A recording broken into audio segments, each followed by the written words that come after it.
আসসালামু আলাইকুম। সবাইকে স্বাগত জানাচ্ছি আমার চ্যানেলে আরও একটি নতুন ভিডিও দেখার জন্য। আজকে আমি আপনাদের সাথে শেয়ার করব কিভাবে আপনারা পুরনো দা, বটি, ছুরি এগুলো কোনো ধরনের লবণ বালি ছাড়াই খুব সহজে পরিষ্কার করে নিতে পারবেন সেই টিপস। আশা করছি ভিডিওটি আপনাদের সবার কাছে ভালো লাগবে এবং আপনাদের উপকারে আসবে। পুরনো মরিচা পড়া এই বটিটা আপনারা কিভাবে খুব সহজে ধার করে আবার নতুন বটির মতো ব্যবহার করতে পারবেন তা দেখার জন্য আমার পুরো ভিডিওটির সঙ্গেই থাকবেন। বটি ধার করার জন্য আমি এখানে একটি পাটা নিয়ে নিয়েছি। এখন আমি পাটার মধ্যে এই বটিটাকে এভাবে ঘষে নিচ্ছি। পাটা আমাদের সবার বাসায় কিন্তু থাকে, আর এই ধারের কাজটা আমরা খুব সহজেই পাটা দিয়ে করে নিতে পারি। পাটা পাথরের তৈরি, তাই লোহার সাথে পাথরের ঘর্ষণের ফলে একটি ধারের সৃষ্টি হয়, যা দ্বারা খুব সহজেই বটির মধ্যে তীক্ষ্ণ ধারের সৃষ্টি হয়। পাটাতে বটিটা এভাবে ঘষতে থাকবেন। সামনে পিছনে করে ঘষার কারণে বটিতে খুব সহজেই ধার উঠে যাবে। আমাদের সবার বাসায় কিন্তু দেখা যায় কাটাকাটি করতে করতে বটির ধার চলে যায়। তখন আপনারা কিন্তু এইভাবে পাটায় ঘষে নিয়ে আপনাদের বটির ধারটাকে আবারও আগের মতো করে নিতে পারেন। তখন কাটাকাটি করতে কিন্তু আর আপনাদের বিরক্তও লাগবে না, আর খুব সহজেই যে কোনো কিছু কেটে নেওয়া যাবে। আপনারা অবশ্যই এটা বাসায় ট্রাই করে দেখবেন। এটা 100% পরীক্ষিত, আমি সবসময় করে থাকি, তাই আপনাদের সাথে আমার আজকের এই টিপসটি শেয়ার করছি। আশা করছি আপনাদের অনেক বেশি উপকারে আসবে।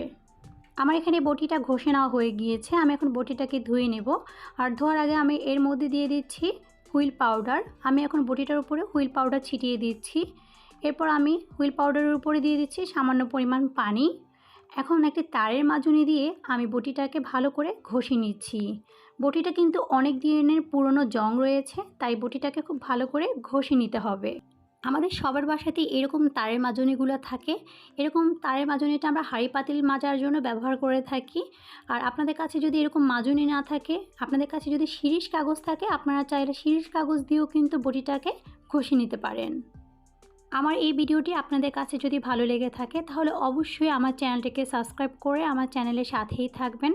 আমার নতুন চ্যানেল, আপনাদের সাপোর্ট অনেক বেশি প্রয়োজন, তাই অবশ্যই আমাকে উৎসাহিত করতে আমার ভিডিওতে একটি লাইক ও আমাকে সাপোর্ট করার জন্য আমার ভিডিওটি অবশ্যই শেয়ার করতে ভুলবেন না। আমার এই বটিটা অনেক দিনের পুরানো, মরিচা পড়া, ধার চলে গেছে। এখন কোরবানির সময় দেখা যায় এক্সট্রা বটি লাগে, তাই এটি ধার করে নিচ্ছি। আমি কিভাবে খুব সহজেই পরিষ্কার করি সেটি আপনাদের সাথে শেয়ার করছি। আমি এখন বটিটা আপনাদেরকে ধুয়ে দেখাচ্ছি বটিটা কতটা পরিষ্কার হয়েছে। দেখুন বটিটা কিন্তু আগের থেকে অনেক বেশি পরিষ্কার হয়ে গিয়েছে। এটা অনেক বেশি জং পড়া বটি ছিল। আমি এখন বটিটাকে একটা টিস্যু দিয়ে মুছে নিচ্ছি। আপনারা চাইলে এখানে টিস্যুর পরিবর্তে যে কোনো পুরনো কাপড় দিয়েও কিন্তু মুছে নিতে পারেন। এরপর মুছে নেওয়া হয়ে গেলে আমি এখানে এক টুকরো লেবু নিয়ে ঘষে দিচ্ছি।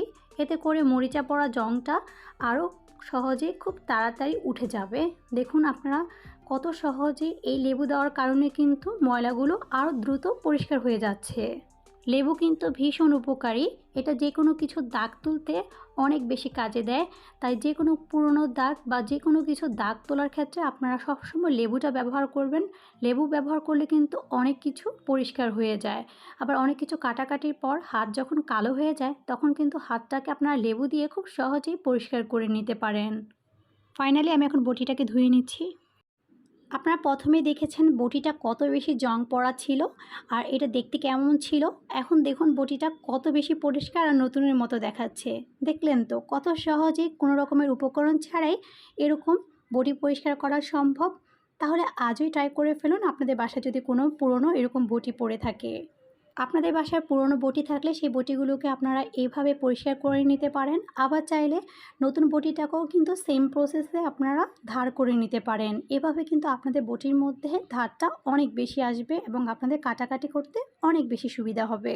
আশা করছি আমার আজকের এই সহজ টিপসটি আপনাদের সবার কাছে ভালো লাগবে এবং আপনাদের কাজে আসবে। আপনারা বাসায় ট্রাই করবেন, এটা 100% কার্যকরী। ভিডিওটি ভালো লাগলে আমার চ্যানেলটিকে সাবস্ক্রাইব করে পাশেই থাকবেন। আমাকে সামনের দিকে এগিয়ে নিয়ে যেতে আপনাদের সাপোর্ট অনেক বেশি প্রয়োজন। ভিডিওটি ভালো লাগলে লাইক ও শেয়ার করবেন।